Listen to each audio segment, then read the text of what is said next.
What's going on, everybody? Kalipaz Tech here, coming back at you with another video. In this video, I'm going to be giving you some tips and tricks for the Cricut Icon 4 to help you make the most of the camera features. Now, honestly, this phone doesn't really have a whole lot of features, but if you're new to smartphones, there are definitely some things you're going to want to know about. Now, before we go any further, as always, I do want to remind you to hit that subscribe button. And if you want to learn more about this phone, I will be linking to several other videos about it in the description, as well as some information about pricing, availability, and some of my favorite smartphone accessories. But with that being said, let's get into it. So the first thing I'm going to show you is a few different things you can do with the volume keys. So if we go to the camera, by default, the volume keys are essentially going to be like a physical shutter button. So if you press either of them, depending on the mode you're in, it's going to either take a picture or record a video.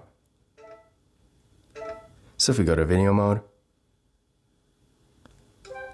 as you can see, again, it's basically just a physical shutter button. Now, I personally like it like this, but if you want to change it, there are a couple different options. So to get to these, go up here to settings. From here, go to the picture section and go to where it says press volume key 2.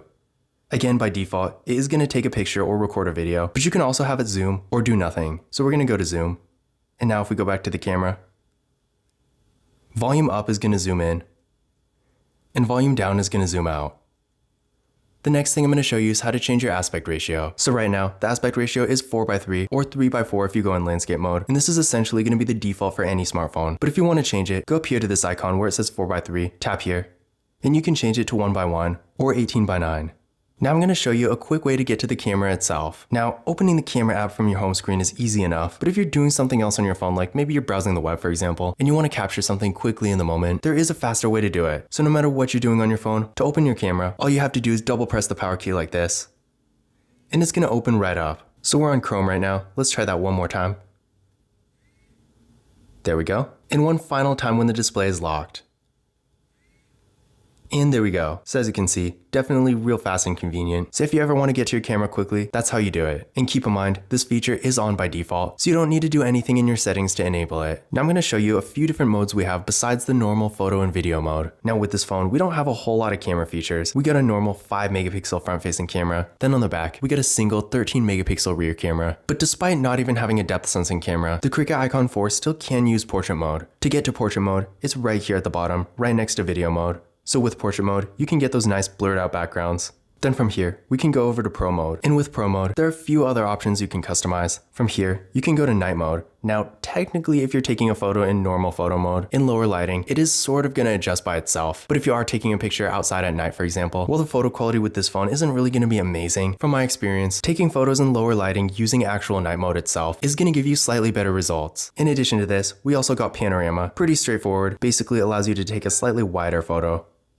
And then finally after that, we got time-lapse. So in general, although we're not getting a ton of different modes here, for a really entry-level phone that only has a single camera setup, it is actually pretty good. The next thing I'm going to show you is how to turn on the grid. This is really useful if you're trying to center something or line something up. So to turn it on, go to settings. And from here, where it says grid lines, toggle this on. And now if we go back to the camera, the grid lines are going to be on. And as you can see, it's a lot easier to center something in the frame. Now I'm going to show you how to use the timer. This is really useful if you're trying to take a hands-free photo. I personally use it all the time for thumbnails, for example, and in general, it's definitely a nice feature to have. So to use the timer, the icon is going to be right up here. Tap on this right here. And as you can see, you can set it to 3 seconds or 10 seconds. So we're going to do 3. And now whenever you hit the shutter, it's going to count down from 3. And that's pretty much it. But keep in mind, the timer does not turn off by itself. So when you're done using it, you're definitely going to want to turn it off. Because of course, having it count down when you don't want it to can be pretty annoying. Now I'm going to show you a feature called touch shooting. Essentially, this is going to allow you to take a picture just by touching anywhere on the screen. This can be really useful if you're trying to take a selfie, for example, where it might be uncomfortable to touch the shutter button itself. So to turn this feature on, go to settings. And under general settings, turn on tap screen to take a picture. Now if we go back to the camera, if you touch anywhere on the screen, it's going to take a picture. Now I'm going to show you how to change your photo quality. Now by default, when you take a photo, it's going to be in the highest quality available. And on one hand, this can be a good thing, but if you're taking a lot of photos, keep in mind, a higher quality picture, of course, is going to take up a little bit more space. So if you want to save space, you might want to use a lower quality instead. So to do this, go up here to settings. From here, under pictures, go to picture quality.